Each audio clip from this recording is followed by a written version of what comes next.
നാലുരാമാരെ പണി പണിക്കറേ പണിക്കറേ അവരോടും ഇന്നത്തെ ദിവസം ഭേദമായിട്ട് ഉദിച്ചിരിക്കുന്നതായ സൂര്യൻ ഭഗവാൻ തന്നെയാണല്ലോ. ഉദിച്ചിരിക്കുന്നതായ സൂര്യൻ ഉച്ചിയിൽ തന്നെ നിലനിന്നാല് വിളകൾക്ക് നാശമുണ്ടാകുമല്ലോ അല്ലെ. ആയതുകൊണ്ട് ഉദിച്ചിരിക്കുന്നതായ സൂര്യൻ ദീപത്തിലേക്ക് ലയിക്കാൻ തക്കവണ്ണം ആത്മ കൊടുക്കാം അല്ലെ. എന്നാൽ ഒരു മൊഴി കണ്ടു വെക്കണമല്ലോ അല്ലെ. തീരുന്നതായിരിക്കുന്നതായ മുഹൂർത്തല്ലേ അല്ലെ.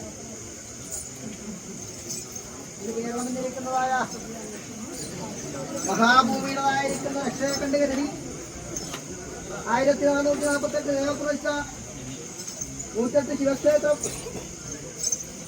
108 ദുർഗാലയം, ഭൂതങ്ങൾ ദേവങ്ങളുടെ ദേവാലയം, ഭൂതങ്ങളുടെ വാടക്കൊട്ടില്, കൂട്ട് പാട്ട് നരിയാട്ട് കളിയാട്ടം, പൂരവേല, തൃക്കാൽവട്ടം, മൃത്യുഞ്ജയം, ഗണപതി ഹോമം, അങ്ങനെ ഇരിക്കുന്നതായ സൽക്കർമ്മങ്ങളൊക്കെ തിറ്റാലും ചെയ്തു.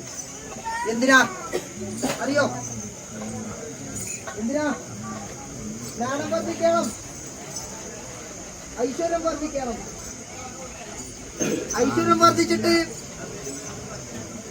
ഈശ്വര സേവ വഴി പോലെ എന്നത് കണ്ട് കരുതി വരുണനെ സേവിച്ചു.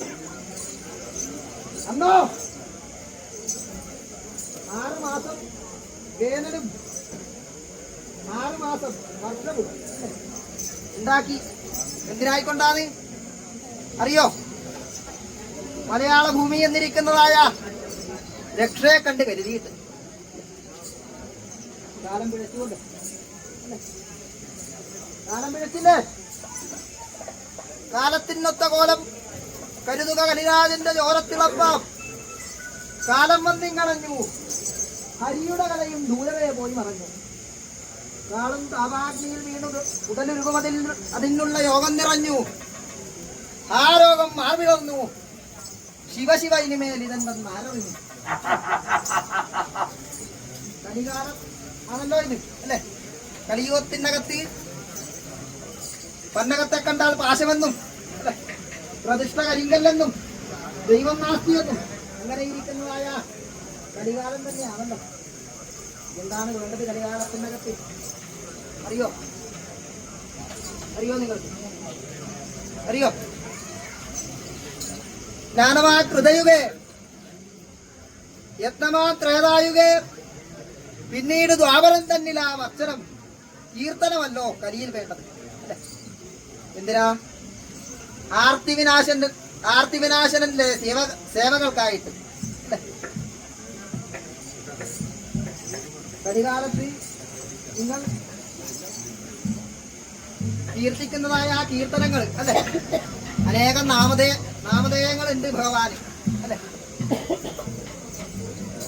അന്ന് നിഗ്രഹങ്ങളൊക്കെ വിചാരം ചെയ്തു ഇഷ്ടപരിപാലനം ചെയ്തു പോരുന്നതായ ആ ദിക്കിനകത്ത് അനേകം കുസുമാദികളെ കൊണ്ടും വാദ്യ അലങ്കാരങ്ങളെ കൊണ്ടും നാമസങ്കീർത്തനങ്ങളാലും ഭഗവാനെ ആരാധിച്ചിട്ടുണ്ടല്ലോ അല്ലെ.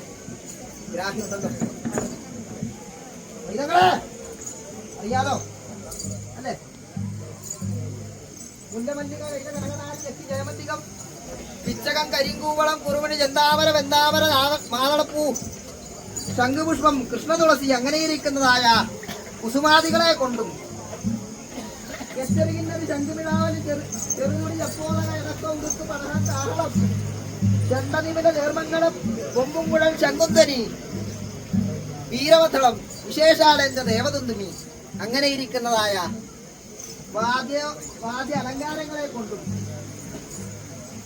കൃഷ്ണാച്യുത ജഗന്നാഥ ഹരേ വിഷ്ണു ജനാർദ്ദന വൈകുണ്ഠ വസുദേവേശ മധുസൂദന മാധവ എന്നിരിക്കുന്നതായ നാമസങ്കീർത്തനങ്ങളാണ് ദേവകളെന്നെ ആരാധിച്ചിട്ടുണ്ടല്ലോ അല്ലെ. എങ്കിലും അതിലും ശ്രേഷ്ഠമായിരിക്കുന്ന നാമം ഈ കലിയുഗത്തിനകത്ത് അല്ലെ. ഈ നാമം കൊണ്ട് സാധിക്കാത്തതായിട്ടുള്ളതായിരിക്കുന്ന ഒന്നും തന്നെ ഇല്ല. അന്നന്റെ അഭിമാനീയതായിരിക്കുന്ന മാതാവ് മടിയിലിരുത്തി മയിൽപ്പീല് കൊണ്ട് താടനം ചെയ്ത് വിളിച്ചിരിക്കുന്നതായ നാമം ഗോവിന്ദ ഗോവിന്ദ എന്നിരിക്കുന്നതായ നാമം. ഇതിലും എന്താണ് അതിനെ കൊണ്ട് അർത്ഥമാക്കുന്നത് എന്നറിയോ? ഗോവിന്ദ നാമത്തിന്റെ അല്ലെ ഒരുവെന്താണെന്നറിയോ? പാപമാകുന്ന പർവ്വതത്തിലേക്കുള്ള വജ്രായുധമാണ് എന്റെ ഗോവിന്ദനാമം അല്ലെ.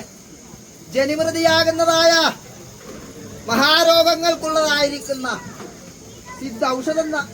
സിദ്ധൌഷധമാണ് എന്റെ ഗോവിന്ദനാമം. അജ്ഞാതകാലത്തെ ഭൂലീകരിക്കുന്ന മധ്യാഹ്ന സൂര്യനാണ് എന്റെ ഗോവിന്ദനാമം അല്ലെ. അങ്ങനെ ഇരിക്കുന്ന ശ്രേഷ്ഠമായിരിക്കുന്ന ഗോവിന്ദനാമത്തോട് കൂടിയിട്ട് ഭഗവാനെ അല്ലെ നിങ്ങൾ യാത്ര അയക്കണം കേട്ടോ. ഏവരോട് വാത് കേട്ടോ. എന്നാൽ അധർമ്മം ധർമ്മത്തെ കീഴടക്കുന്നതായ ആ ദിക്കിനകത്ത് ധർമ്മസ്ഥാപിയായിട്ട് തക്കവണ്ണം ഭഗവാൻ അവതരിച്ചോളാം കേട്ടോ. അപ്പോൾ